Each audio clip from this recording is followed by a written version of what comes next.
2026 সালের 29শে মার্চ ভোর রাত্রে বাংলা ইন্ডাস্ট্রিতে একটাই খবর ছড়িয়ে পড়ল, রাহুল ব্যানার্জি আর নেই। মাত্র 42 বছর বয়সে শুটিং চলাকালীন সমুদ্রের স্রোত কেড়ে নিল তাকে। যে মানুষটা চিরদিনই তুমি যে আমার এ দর্শকের বুকে জায়গা করে নিয়েছিল, তিনি সত্যি চিরকালের জন্য চলে গেলেন। আজকের এই ভিডিওটা তার জন্য। রাহুল অরুণোদয় বন্দ্যোপাধ্যায়, থিয়েটারের মাটি থেকে উঠে আসা, টেলিভিশন কাঁপানো, রূপালী পর্দায় জ্বলে ওঠা এক শিল্পীর সম্পূর্ণ গল্প। 1983 সাল 16 অক্টোবর কলকাতার আকাশে শরতের আলো তখনও মিলিয়ে যায়নি। এই শহরেই জন্ম নিলেন রাহুল অরুণোদয় বন্দ্যোপাধ্যায়।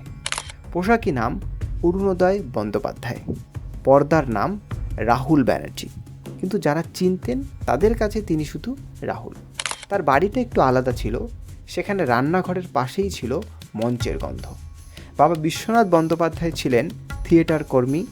বিজয়গড় আত্মপ্রকাশ এই নাট্যদলের সঙ্গে জুড়ে ছিল তাদের সংসার। ভাবুন একবার, যে বাড়িতে বাবা মঞ্চের সংলাপ বলে ঘুমোতে যান, সেই বাড়ির ছেলের মনে অভিনয়ের বীজ কখন পড়ে সেটা কি আলাদা করে বলার দরকার আছে? রাহুলের পড়াশোনা শুরু হয়েছিল কলকাতার নাকতলা হাই স্কুলে। স্কুলের বই আর মঞ্চের স্ক্রিপ্ট দুটোই সমান মনোযোগ পেত তার কাছ থেকে। স্কুলের পাঠ চুকিয়ে তিনি ভর্তি হন আশুতোষ কলেজে। কলকাতার ঐতিহ্যবাহী এই কলেজের করিডোরে হাঁটতে হাঁটতে তিনি নিজেকে গড়ে তুলেছিলেন। তবে তখনও তার আসল ক্লাসরুম ছিল মঞ্চ, এবং সেই মঞ্চের সঙ্গে তার সম্পর্ক শুরু হয়েছিল, বিশ্বাস করুন, মাত্র 3 বছর বয়সে। বাবার নাট্য দলের এক প্রযোজনায় ছোট্ট রাহুল প্রথম পা রাখলেন মঞ্চে। সেদিন হয়তো দর্শকরা হেসেছিলেন, কিন্তু সেই ছোট্ট পায়ের ছাপটাই পরে গিয়েছিল চিরকালের জন্য। অনেক অভিনেতা আছেন যারা ক্যামেরার সামনে এসে শিখেন, রাহুল ব্যানার্জি ক্যামেরার সামনে এলেন শিখে। টেলিভিশনে প্রথম বড় পরিচয় আসে জি বাংলার ধারাবাহিক খেলার হাত ধরে। আদিত্য চরিত্রে তিনি যখন পর্দায় এলেন, বাংলার দর্শক চিনে নিলেন এক নতুন মুখ।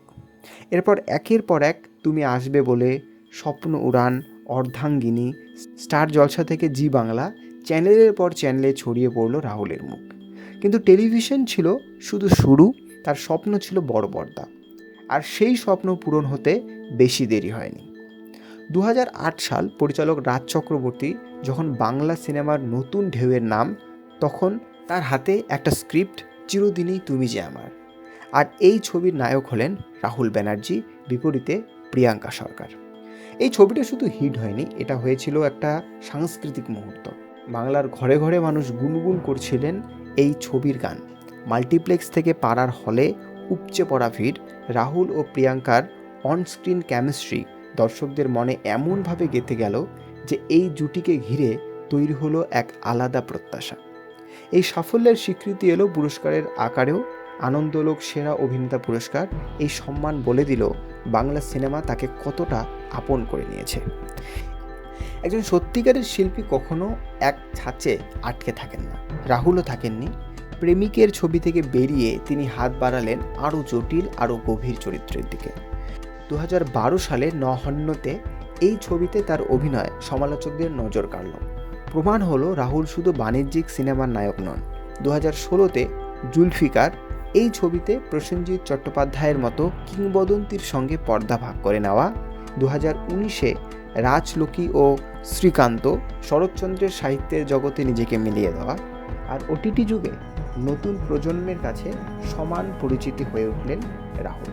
কালী, পাপ, ফেলুদার গোয়েন্দাগিরি, ইন্দুবালা ভাতের হোটেল, 7, পুরোপুরি একেন, এই ওয়েব সিরিজগুলোতে তিনি প্রমাণ করলেন থিয়েটার থেকে শুরু করে ডিজিটাল স্ক্রিন, প্রতিটা মাধ্যমেই তিনি সমান স্বাচ্ছন্দ্যে নিঃশ্বাস নিতে পারেন।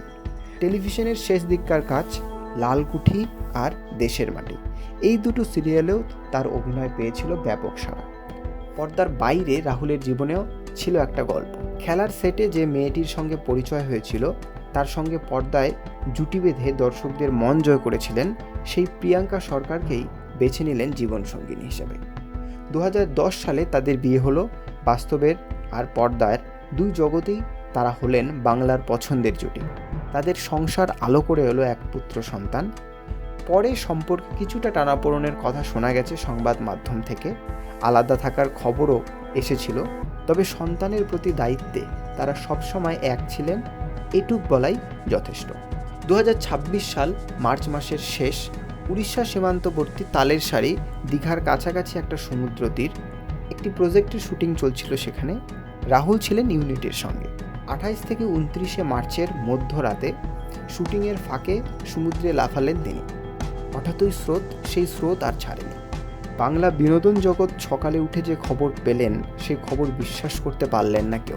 সহকর্মীরা স্তব্ধ, দর্শকরা হতবাক, সোশ্যাল মিডিয়া ভরে গেল শোকে।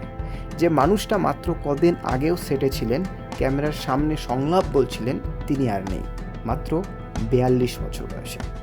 থিয়েটারের শিশু থেকে টেলিভিশনের প্রিয় মুখ, বড় পর্দার নায়ক থেকে ওটিটির বহুমুখী অভিনেতা, রাহুল অরুণোদয় বন্দ্যোপাধ্যায়ের যাত্রাটা ছিল অনন্য। তার অভিনয়ে ছিল না কোনো বাড়তি নাটকীয়তা, কিন্তু ছিল শুধু বিশ্বাসযোগ্যতা। মধ্যবিত্ত বাঙালির সহজ সরল আবেগ, চোখের কোণে যে কথা ধরা থাকতো, সেটি ছিল তার সবচেয়ে বড় অস্ত্র।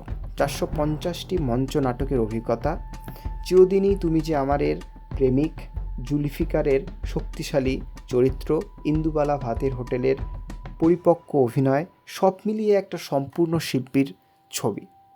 কিন্তু গল্পটা অসমাপ্ত। এখনও অনেক চরিত্র বাকি ছিল, অনেক সংলাপ বলা হয়নি। রাহুল ব্যানার্জি, আপনি চলে গেছেন, কিন্তু চিরদিনই তুমি আমাদের মাঝেই আছেন। আপনার প্রতিটা ফ্রেম, প্রতিটা চরিত্র, প্রতিটা মুহূর্ত, সেটাই আপনার অমরত্ব। বিদায় রাহুলদা, ভালো থাকবেন যেখানেই আছেন।